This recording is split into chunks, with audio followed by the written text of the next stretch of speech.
ढगफुटी सदृश पावसामुळे राज्यामध्ये 358 तालुके प्रभावित असताना सरकारने मात्र 253 तालुकेच अतिवृष्टीग्रस्तांच्या यादीमध्ये घेतलेले आहेत। 105 तालुके घेतले नाहीत। यामध्ये बुलढाणा जिल्ह्यातले मेहकर आणि लोणार हे 2 तालुके अतिवृष्टीग्रस्तांच्या यादीमधून वगळलेले आहेत।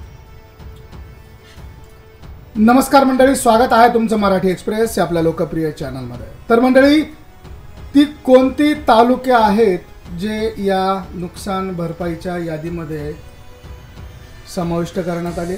ती 253 तालुक्यांची यादी आपण आता बघतो आहोत। सुरुवात करूयात यवतमाळ जिल्ह्यापासून। अतिवृष्टी व पुरामुळे बाधित झालेले तालुके यवतमाळमध्ये 12 तालुके घेण्यात आले आहेत। त्यामध्ये वणी तालुका, झरी जामणी तालुका, कळंब तालुका, पांढरकवडा तालुका, मोरेगाव तालुका, आर्णी तालुका, घाटजी तालुका, यवतमाळ तालुका, राळेगाव तालुका, दारव्हा तालुका, नेर तालुका आणि बाभुळगाव तालुका।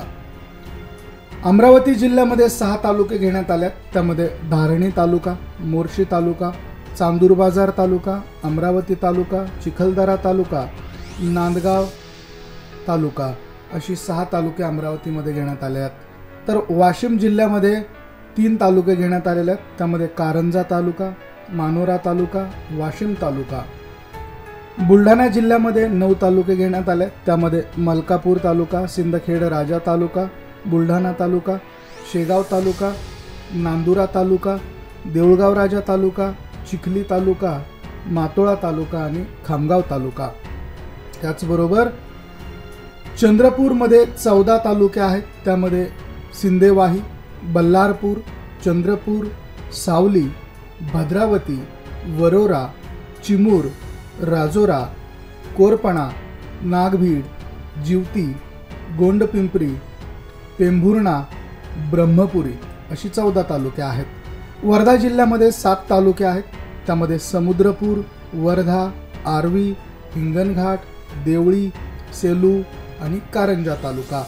नागपूरमध्ये 12 तालुके घेण्यात आलेले आहेत। त्यामध्ये सावनेर, काटोल, रामटेक, पारशिवनी, भिवापूर, नागपूर, कामठी, हिंगणा, उमरेड, कुहू आणि कमळेश्वर तसेच नरखेड तालुका। भंडारा जिल्ह्यामध्ये 6 तालुके घेण्यात आले आहेत। त्यामध्ये भंडारा, मोहाडी, तुमसर, पवणी, साकोली, लाखनी तालुका। गोंदिया जिल्ह्यामध्ये 7 तालुके घेण्यात आले आहेत। त्यामध्ये गोंदिया, तिरोडा, गोरेगाव, मोर, अर्जुनी, देवरी, सालकेसा, सडक अर्जुनी अशी 7 तालुके घेण्यात आले आहेत। गडचिरोली जिल्ह्यामध्ये गडचिरोली, धानोरा, कुरखेडा, कोरची, चारमोशी, मुलचेरा, आरमोरी, एटापल्ली, भामरागड आणि सिरोंचा अशी 10 तालुके गडचिरोलीमध्ये घेण्यात आले आहेत। तर सोलापूर जिल्ह्यामध्ये 11 तालुके घेण्यात आले आहेत। त्यामध्ये दक्षिण सोलापूर, उत्तर सोलापूर, अक्कलकोट, बार्शी, मोहोळ, माढा, करमाळा, सांगोला, माळशिरस, पंढरपूर, मंगळवेढा। अहिल्यानगरमध्ये 13 तालुके घेण्यात आले आहेत। अहिल्यानगरमध्ये 13 तालुके घेण्यात आलेले आहेत। त्यामध्ये कर्जत, पाथर्डी, नेवासा, शेवगाव, राहाता, श्रीरामपूर, जामखेड, अहिल्यानगर, पारनेर, राहुरी, श्रीगोंदा, कोपरगाव आणि संगमनेर। पुण्यामध्ये 7 तालुके घेण्यात आलेले आहेत। त्यामध्ये हवेली, शिरूर, इंदापूर, पुरंदर, जुन्नर, आंबेगाव आणि खेड तालुका।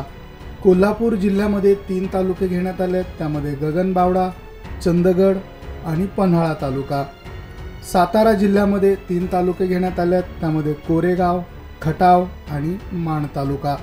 सांगली जिल्ह्यात 8 तालुके घेण्यात आले आहेत। त्यामध्ये तासगाव, कवठे महंकाळ, विटा, आटपाडी, जत, सांगली, मिरज आणि वाळवा तालुका।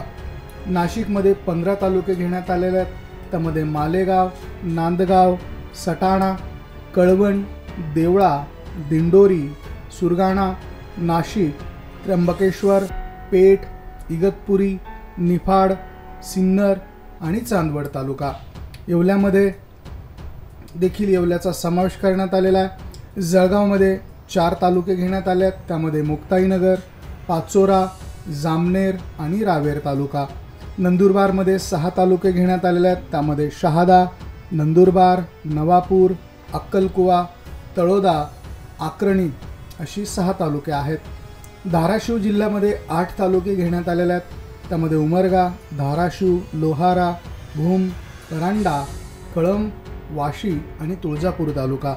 लातूरमध्ये 10 तालुके घेण्यात आले आहेत. त्यामध्ये देवणी, जळकोट, लातूर, रेणापूर, अहमदपूर, औसा, निलंगा, शिरूर अनंतपाळ, उदगीर आणि चाकूर तालुका. परभणीमध्ये 9 तालुके घेण्यात आलेले आहेत. त्यामध्ये परभणी, जिंतूर, पालम, गंगाखेड, सेलू, मानवत, पाथरी, सोनपेठ आणि पूर्णा तालुका. हिंगोलीमध्ये 3 तालुके घेण्यात आलेले आहेत. कळमनुरी, वसमत, औंढा नागनाथ. तर छत्रपती संभाजीनगरमध्ये 9 तालुके घेण्यात आलेले आहेत. त्यामध्ये छत्रपती संभाजीनगर, पैठण, वैजापूर, गंगापूर, खुलताबाद, सिल्लोड, कन्नड, सोयगाव आणि फुलंब्री तालुका. जालन्यामध्ये 8 तालुके घेण्यात आलेले आहेत.